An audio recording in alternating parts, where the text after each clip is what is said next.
I mean, storytelling is always super important. I think you always have to engage your audience. And at least the way I think about it, because, I'm trained as a scientist as well, but it was always important for me to understand the context. Science is important. Science and technology is core to innovation. But unless you can tell a story and engage a broader audience, it actually won't go anywhere. It's really all about saying, if you want to make an impact in the world, you have to address this broader audience. All right, everybody, welcome to another episode of Climb by VSC Ventures, where we talk to experts that are focused around scaling companies in climate technology. And today we have Susan Schofer on the episode today. It's my first live episode in 50 episodes. So thank you. We're live in person, even though this is being recorded. And a little bit on Susan. She's a partner at SOSV and chief science officer at Hacks. Uh, Probably the most well-known venture program for accelerating early stage hard tech startups. Susan works with early stage investment, helping define key milestones and go-to-market strategies, and responsible for scientific oversight and building capabilities to support companies. So thank you for joining, Susan. Yeah. Thank you so much for having me. It's great to be here. Excellent. So many of our audience have heard of these two entities, but maybe you could just give us a little bit of background on SOSV and Hacks. Yeah, sure. So SOSV is really our parent company. SOSV owns the fund. We're currently deploying out of Fund 5 at SOSV. It's SOSV has about $1.6 billion of assets under management. SOSV deploys capital at a pre-seed stage into companies through our startup development programs. So those programs are Hacks and IndieBio primarily.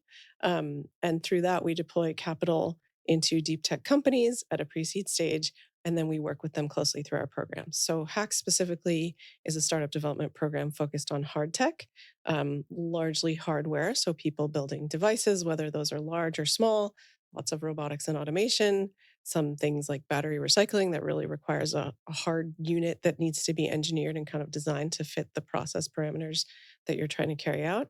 Um, and so we work with companies directly through the program. We have our own team of engineers that actually helps them build and builds alongside them in a hands on way. And we fund them through early stage capital, and then we continue to follow on fund them throughout their journey. That's great. And you, one of your titles is chief science officer, Correct. Yeah. scientific officer, uh, I say chief science officer, although chief I science think more officer. normally it's scientific officer, but yes. And tell me, so that I don't often hear that role. Yeah. What's that role entail?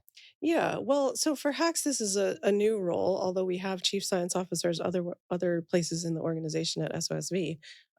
Really, it's to complement the skills that our engineers bring. So our entire team is quite technical, right? A lot of people who have technical backgrounds, whether that's mechanical engineering or electrical engineering, and also people who have been operators and really have that kind of hard experience. But this is really to kind of as we've gone more and more deep into climate, as well as some work around human health and healthcare, just to be able to complement the expertise that our team has to do deeper scientific due diligence. Building relationships with universities is a lot of what we spend our time doing, and really researchers within the field, just so that we can understand what's going on, understand what's cutting edge in research, have an opportunity to really see these very early stage companies as they're taking their first steps out of a lab. Mhm. And then in addition to that, in our space in Newark, which maybe we can talk about a bit later, we're building not only the engineering space and kind of 3D printers and maker space so that teams can really build prototypes. We're also building a chemical wet lab with fume hoods and infrastructure to really support these teams, which I think is going to be it's a big need in the space, and it's going to be a growing need for these types of companies in the climate tech space. That's great. Let's jump into Newark. So it looks like that was a partnership with the state of New Jersey. Is that how did that come? How did it come together? Tell us about Yeah, that. that's right. I mean, so I think, some of this happened before my time that I had joined the team, but a few years ago, probably even before COVID, we were thinking about how do we get a footprint in the US just for a variety of reasons, right? To be able to access more of the teams that are coming out of the United States. Obviously, that's a huge market for climate tech, to be able to have a footprint here and support them. So we did a fairly big search across the entire US and looked at a few different geographies which would make sense to host or to house hacks. Um, and we looked pretty deeply at a few different cities. Ultimately, the state of New Jersey was quite excited about the opportunity to have us there for a whole range of reasons. And so, yeah, we have a lot of support from the NJEDA. We have a we have $25 million worth of funding from the New Jersey Economic Development Authority to build our site, and that really covers building this out over the next 5 years. The goal is to host 100 companies at Hacks in Newark over the next 5 years. And there's a lot of reasons why we picked Newark, in addition to just that funding and support. It has sort of an industrial history, Mhm. which is really complementary to what we want to do. Um, it's a growing and sort of evolving economy of its own. It's a pretty cool city, which I think has sort of a interesting reputation perhaps, but I definitely recommend people go there and check it out because it's a lot cooler, than I expected. And lots of talent, there's a lot of local universities that we can draw from in terms of finding companies and sourcing those to invest in, as well as just talent that we can use to help build out our teams. That's great. So how long did that process take from we wanna find a location to this Yeah. is coming together? I think it took probably 18 months to maybe a little longer. Part of that was due to, I think, COVID happening sort of in between that. Yeah. But I think we began the search probably early 2020, and we were able to finalize our agreement to come to Newark in late 2021. So, how did COVID impact deep tech for you? A lot of Yeah. this is in person Yep. collaboration and Yep. development. Yep. There was the, lockdowns of countries. There's also low interest rates. Yeah. I don't know, just curious, like, how did your entities get through that period of time? Yeah. I mean, certainly it had a big impact. Pre COVID and pre our setting up site in Newark, our main operations were in Shenzhen in China. And so basically, the way the program would work is we would invest in a company. They would actually go to Shenzhen, spend Right. a few months there, really build their hardware there, and then come back to the US often for that next step of fundraising when they had hit the milestones and ready to raise like a seed round. Um, so it definitely impacted us a lot. I think, the good news is we were able to make that transition and find ways to work remotely. Yeah. Like our engineering teams were able to keep working in China and then work with a lot of the teams remotely. But certainly it impacted us in terms of just being able to have that community, right? There's so much to just having a community of founders, having all the startups together, Mhm. sharing those experiences, and actually, getting to know the people and going through that all together. So Yeah. we did lose a bit of that during that time. Um, I think it allowed us to just see globally how we could work with a whole range of people. But now we're pretty excited to be in Newark and really building and being in person again. That's great. And as you're seeing like these shifts in the world, right? So you're working in, first of all, biosciences of SOSV. There's a lot of impact from COVID on acceleration of certain things. We saw that with things like CRISPR and other areas getting a lot of funding, things getting emergency use, those types of things. But then you've got this whole labor supply shortage thing happening, which is I think surprising to a lot of people Yeah. about how many jobs are still open here that people don't wanna take, I Yeah. guess. Um, what were the are you seeing like, what are the, like, moments you're seeing in, like, the big picture that's Yeah. impacting your companies?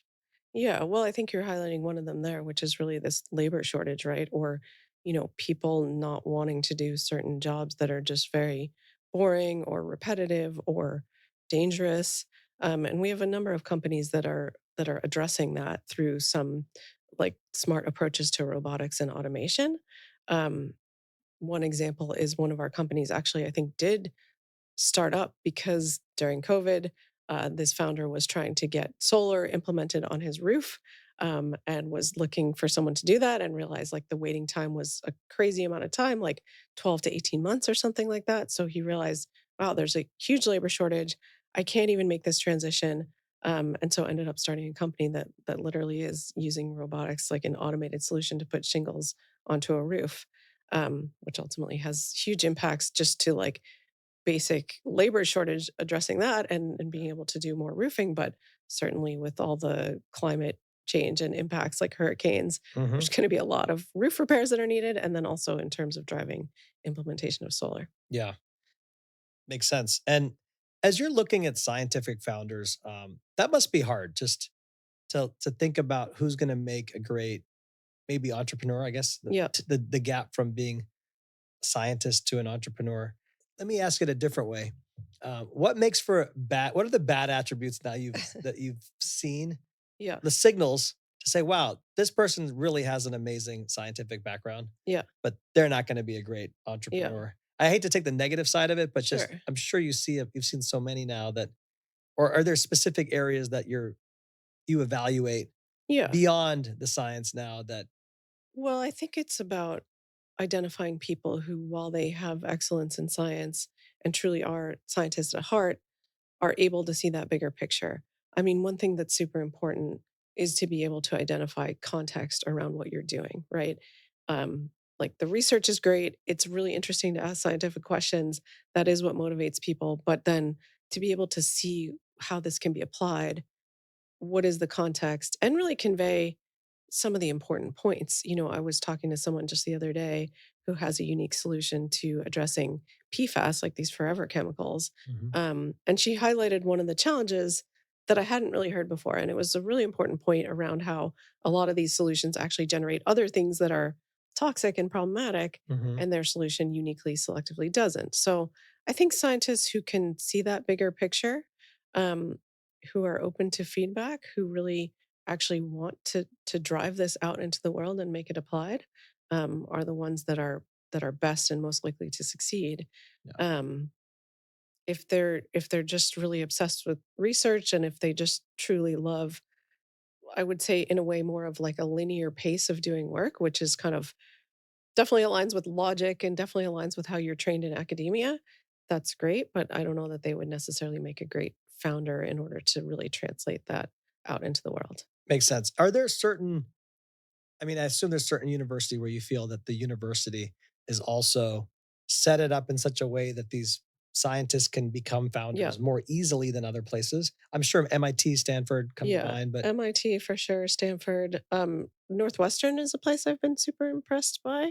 Um, I actually grew up in that area, so I know the school well, and that was my own first opportunity to do some research when I was an undergrad. But I recently visited there, got to visit a number of different teams and groups, like the robotics department and mechanical engineering, um, the biotech side of things.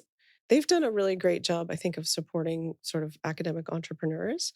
Um, I think it's a number of things, but one thing that stood out in how they've approached it is just having a bit more like cross-functional centers that they've set up so mhm, that they're not so like focused on just one, academic field, but actually, hey, let's set up a center on robotics, which includes mechanical engineering, but also some programming and also electrical engineering, all these things coming together, and thinking about that then for maybe even some medical applications, having those cross-disciplinary things I think really helps. yeah, Having some examples of companies that have spun out of the university and been successful, and also supporting the academics, whether that's professors or PhD students or postdocs who do want to take that technology and commercialize it, and finding sort of favorable ways to do that. Because I think the other piece is like tech transfer offices really charting a path that makes yeah. it possible to start a company. So I want to dig a little bit into this. My son's applying to college, so I now get way too Yeah. many TikToks on college rankings. But I wanted to ask you about this new. It seems like what John Doerr did at Stanford is going to set a precedent. Yeah. So, as background, I believe he committed $1 billion to building a climate specific entity of Yeah. education there.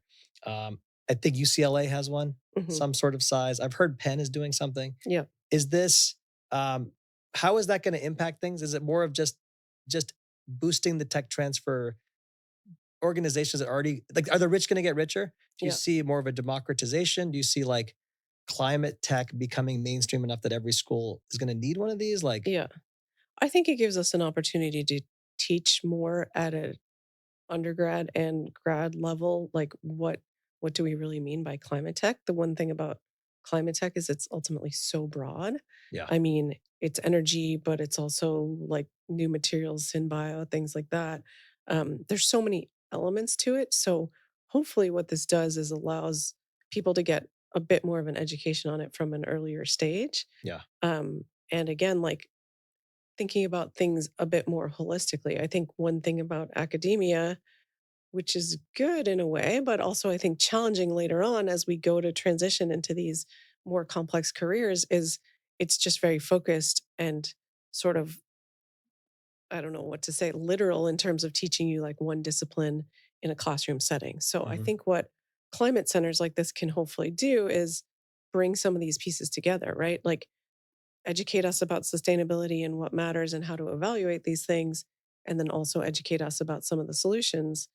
The thing about climate tech is it's so complicated, right? Because ultimately when you look at these early stage Yeah. technologies, how do we translate them out into the world and make an impact? Yep. We need to think about this big global system and each little piece and how these things fit together. So hopefully it allows students to have an opportunity to do more systems thinking at an earlier stage and be more applied in the way that they think about things, which Yeah. I think in general is a shift that I know academia is trying to make, right? Yeah. And really needed for kids who are going into college, right? Because they need an education. And I'm certainly a firm believer in like fundamentals and really you do need that fundamental education, but I think you also need some support in how you're going to bridge into thinking about pulling these things together and Yeah. really coming up with solutions. And it seems like some data we've seen, I guess it's MIT, where the amount of graduates that come out wanting to work on climate is just accelerated for versus Yeah, 10 years ago when it was like banking or right. working at a pre-IPO, software company. Yeah. So are you seeing this kind of, or what kind of trends are you seeing with young people, I guess?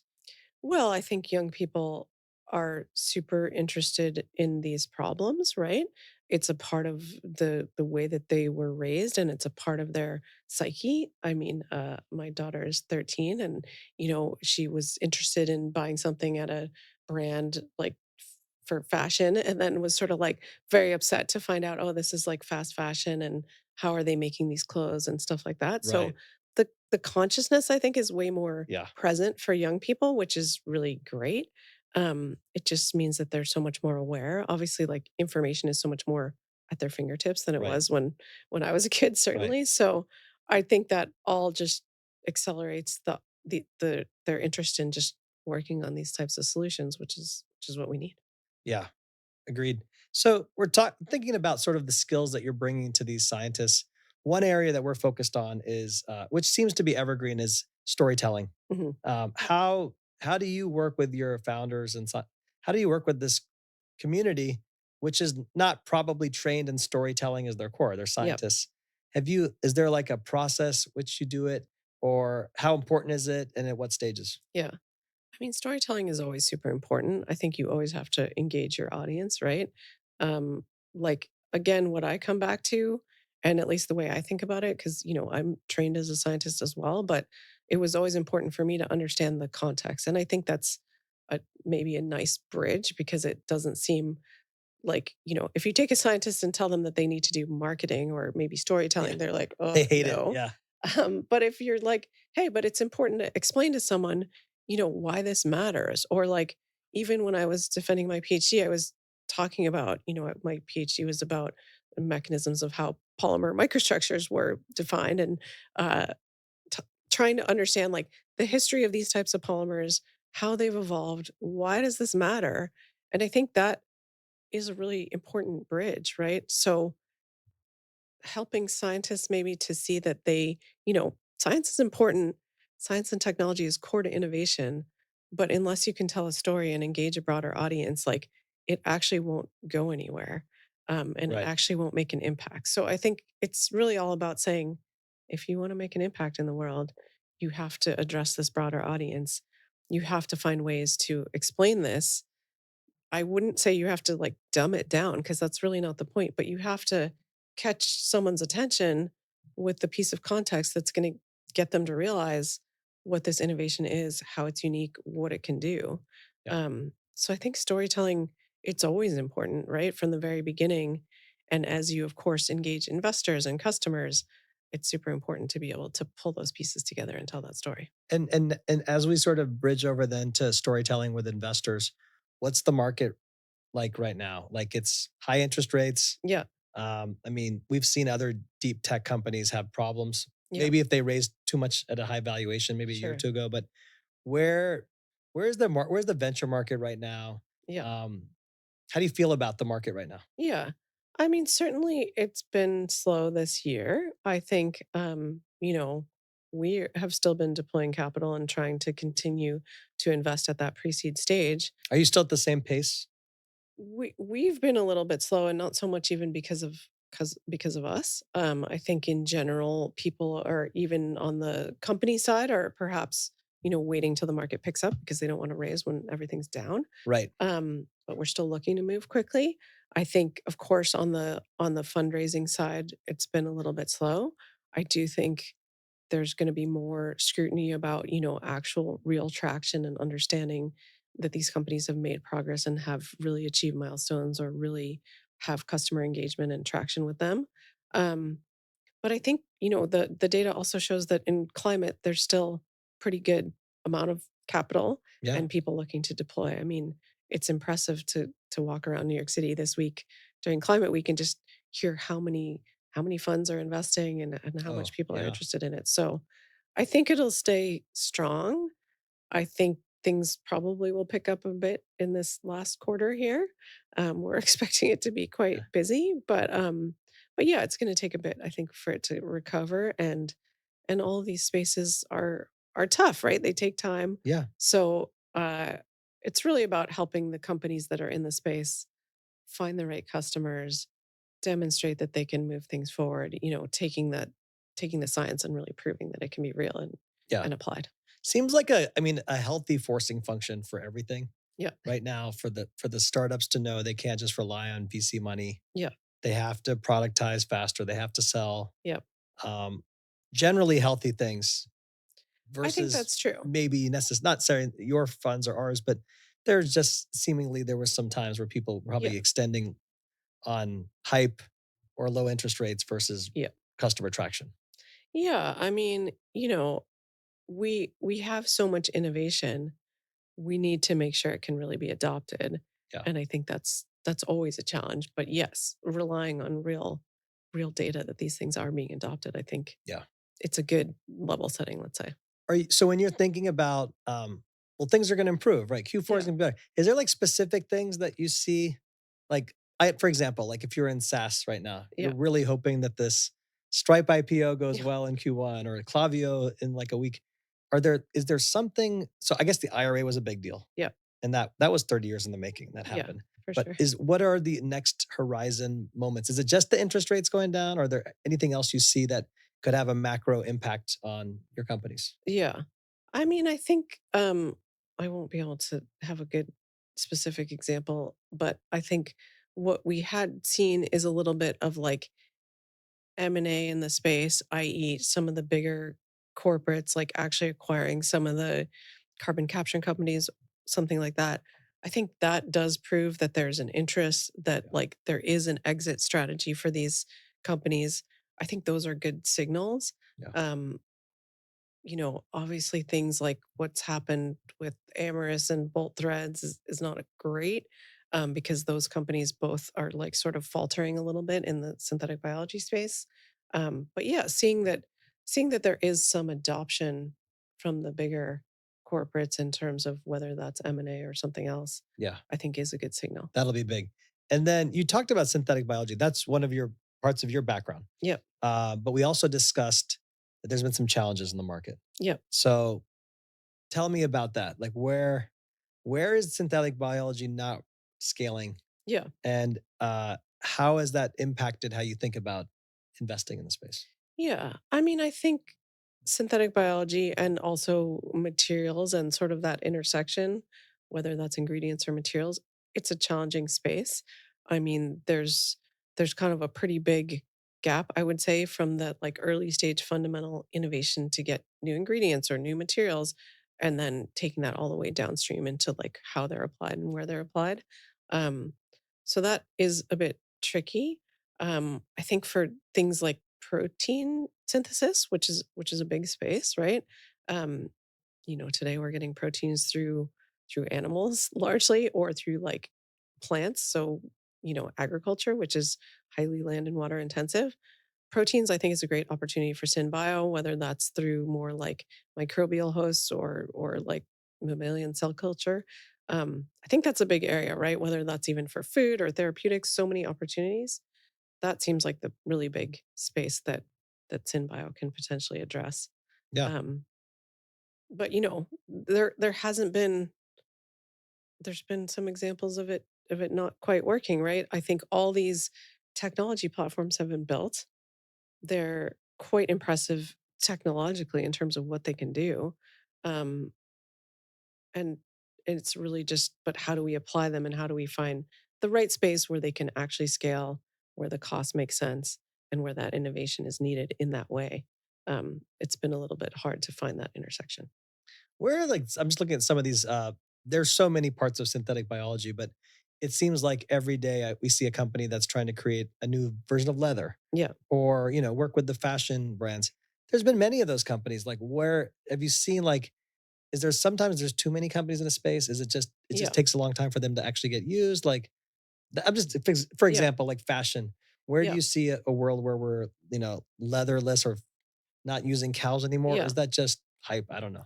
No, I think we are moving in that direction. I think the challenge has been a couple things. Like, fashion is not the most regulated space. Like, unlike energy, where I think we can really well define our metrics, where there are regulations and we can use things like the IRA to really drive adoption of new technologies.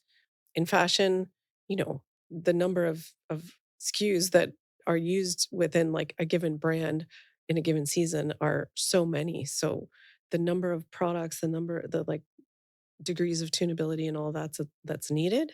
I think it makes it more complex to design holistic solutions for that space.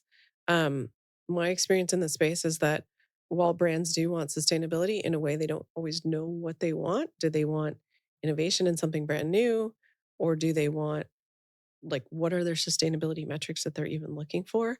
Is that animal free or is it plant based? Is it 100% bio based? I think the ones that have been successful are more like natural fiber welding is one of the standouts that's actually had some pretty good traction. In part because they're a team that's much more focused on manufacturing and scaling. So they really are approaching it in a less like design focused way, but more of a like, hey, we can build a material and we actually have a process to manufacture it. And also their messaging has been super straightforward and clear to say 100% plastic free. That's been very simple, straightforward messaging, which I think has allowed them to Yeah. have some success. Otherwise, people get caught up on the composition and what's the technology and how do we tune it in that last mile. So that stuff all gets really tricky. Yeah. There's industrial independence Yeah. is a concept phrase that you had shared. I Yeah. liked it. There's geopolitical things happening, right? Yeah. China, US, other countries, chips, Taiwan. Where do you see that playing a role for entrepreneurs? Yeah. I mean, I think it's a global trend that's happening. Like I was sharing earlier, industrial independence is one of our core themes that we are investing against. And it's not US focused, but it's really about, how do we enable things to be made where they need to be made, when they need to be there. Um, and I mean, I can talk about maybe one example of a challenge there and in the area of like critical minerals, right? So we have all these needs in critical minerals. Yeah. um, we have a huge need for copper. I think the numbers are that the amount of copper we've ever mined and extracted from the earth from like the Bronze Age until now, we're going to need exactly double that in the next 25 years to get to full electrification. So that need is huge. We have copper here in the US. We can mine it and extract it from the earth as copper ore here, but we don't process it here at all. So we're basically shipping all of that copper ore all the way over to China to then be processed, purified, and then that copper is distributed all around the globe to where it's needed.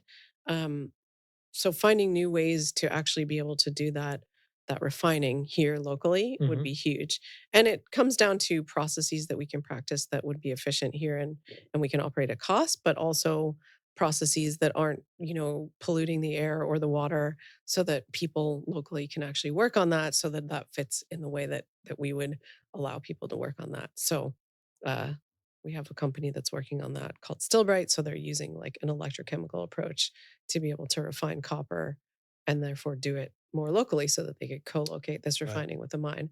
But yeah, industrial independence is really about how do we find ways to create these processes that can either work economically at a more distributed scale? Mhm. It doesn't need to be scaled to massive multi-million tons in order to be economical. Or how do we do that in a way that workers here are able to be in these companies and actually we feel comfortable having those here or wherever they need to be?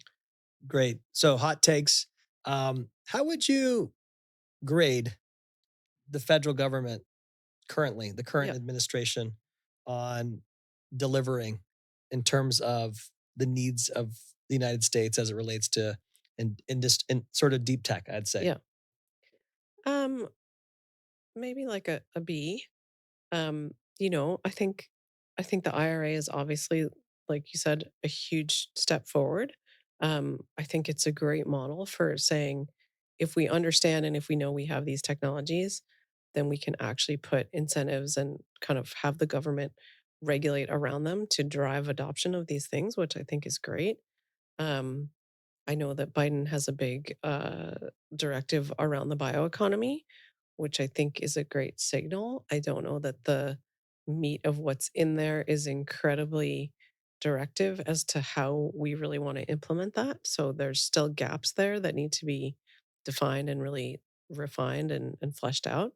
Um, but yeah, I mean, I also think the government is very reliant on corporates to actually Yeah.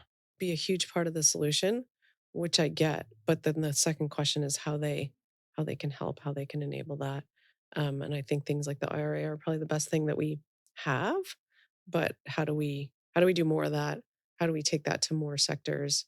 And really help help to chart the path, right? To like pave the way in these sort of in between parts where we have the tech and how do we get it out there into the market? And how do you feel about, let's say there's an election next year. There is an Yeah. election. Um, the other side could win. Yeah. Um, how do you feel about just seeing the last administration and before this? Yeah. Do you see that there'll be any impact on you think these policies are going to change if the Republicans win? Um, Most likely, yes. I mean, I think that there's not a desire to really take a lot of action around desperate things like climate change. So, um, and I think there's just a contrarian view around really dismantling the work around something like the IRA because more politically driven than anything else. Um, so yeah, I hope that doesn't happen because I think all these things and all these changes take so much time Yeah. to be able to have the IRA now. Let's keep this going. We're going to need to be working on this for the next 5, 10, 20 years in order to actually start to make an impact and turn things in the right direction. Yeah. And then grades for states. Yeah. So you're in New York, but Yep. you're also in New Jersey. Yep. Um, you have Hacks has had presence in SOSV in California. Yep. Are there particular states that you think are more progressive around this? Ones that you wish stepped up more? Yeah. Um, I think, certainly California and New York are leading in terms of just putting regulations and putting laws into place to help in this space. California is obviously very ahead of many because they have some of these deep problems. Um, I think states like Texas and Florida, who themselves are going to start having challenges that are related to climate change around whether that's like impacts of different hurricanes, flooding, things like that. They're going to need to maybe think through how they address that and actually put things into place to deal with that. Um, but yeah, certainly New York, New Jersey, California are really leading because they know that they need these solutions Yeah. and they have perhaps a more engaged audience that is on board with actually taking action to try to address that. Makes sense. And then any surprises to you in terms of countries out Yeah. there, right? So, I mean, we've heard a lot about Europe being ahead in many ways. Yeah.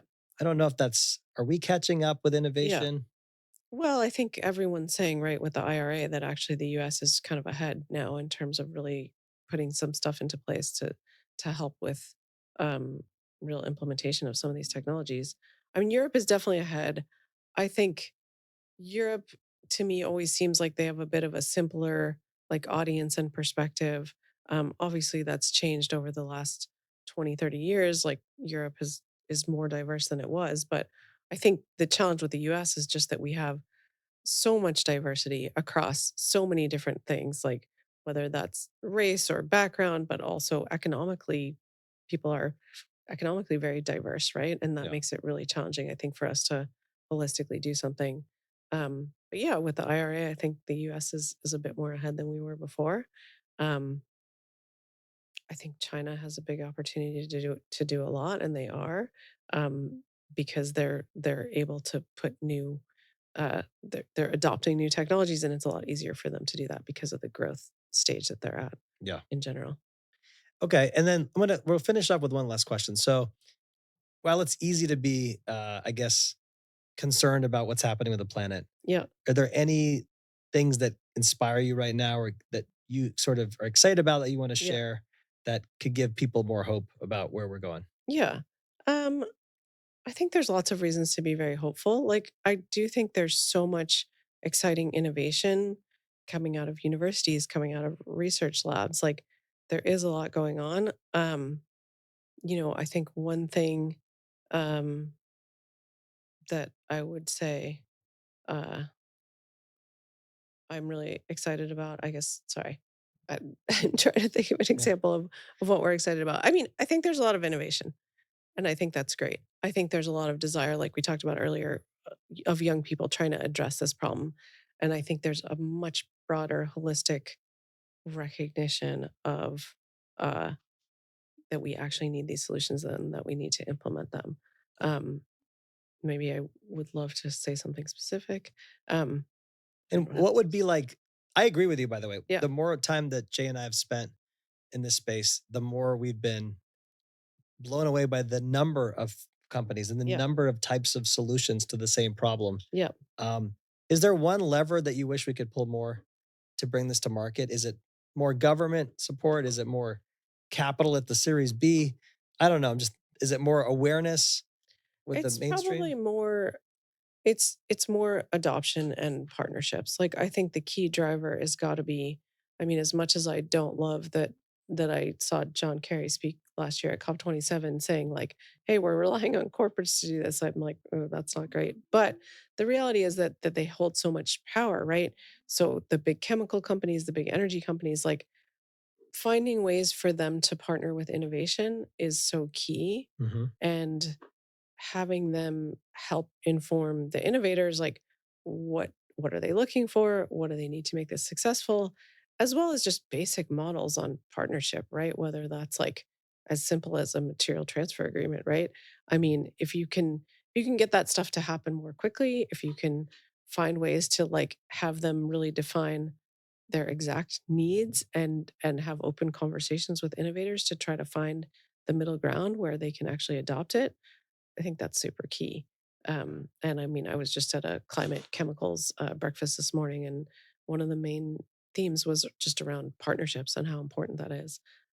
So I think finding ways for those doors to get opened and for some of these big companies to really enable innovators to sort of be a part of the conversation, I think that's really important. Now, all right, and to end with this, Susan, in that situation, are the companies more excited to partner now? Is it that they need more nuanced business development approaches? Is it more of a C-level directive? Yeah. What do you think? What could make that more accelerated? Yeah. I think I think it's some of these real like net zero targets that they have, for example, those open up pretty big needs, right? And they need to do something and they don't always have solutions. Recognizing that, having a bit of like an innovative approach to how they're going to do this business development and partnerships, um, putting some playbooks in place to enable that. I think that's one of the key things. Okay. So, Susan, Yeah. in terms of giving us optimism for the future, give us some examples of companies you're excited about. Yeah. Okay. Well, here's a couple. One of them is a company in our portfolio called Arctic. They're actually electrifying the cold chain. So, some of the most successful companies, I would say, while they are definitely hard tech, have ultimately somewhat simple solutions, right? To basically take an approach to use electrified storage of cold materials, and then just be able to implement that. They're starting out with some transportation of things more in the medical space, like blood samples, vaccines, things like that, and just electrifying that. But ultimately, could have big implications for like the food sector, like how we transport grocery items and stuff like that. So it's a huge area that we're super excited about. Arctic, you said. Arctic, Arctic. yes, How do you spell it? ARTYC. Artyc. Okay. Yeah. Any others? Another one is R0. They've been one of our fastest growing companies. They have an approach to use a unique form of UV light to be able to sterilize indoor air. And, they happen to come out right around the beginning of COVID, but also really aligned with the theme that there's going to be more demand on indoor air and really making sure that it's clean. And at the same time, we don't want to increase the energy burden on things like HVAC to really purify and filter that air. And nor do we want to use like chemical materials to be able to sterilize Right. surfaces. So they're able to use this UV light, go into a room, sterilize that room, and clean up the air. That can really cut down on the spread of things like COVID, or ultimately, hopefully, just cleaning up our air so that there's less pollution for people to breathe. Is that mobile solution or is it installed in the room? It could be some of both. I mean, they have units that can move around, so it just depends on where that is. R0. R0. All right. Another cool one to check out. Yeah. Susan, thank you for coming on. Yeah. Well, thanks a lot for having me. Our pleasure. So this is Susan Schofer from Hacks and SOSV. Check them out on their various websites. And thank you for being our 49th podcast guest. Awesome. And we're excited to have you. And people can find you on LinkedIn Yep. and on the internet. And hopefully, if you're building something early stage, come check them out. Come to Newark. Yeah. Awesome. Thanks so much for having me. Yes, definitely. If you're building something early stage, and early can be really early. So yeah, would love to hear from people. Thanks, Susan. Thanks.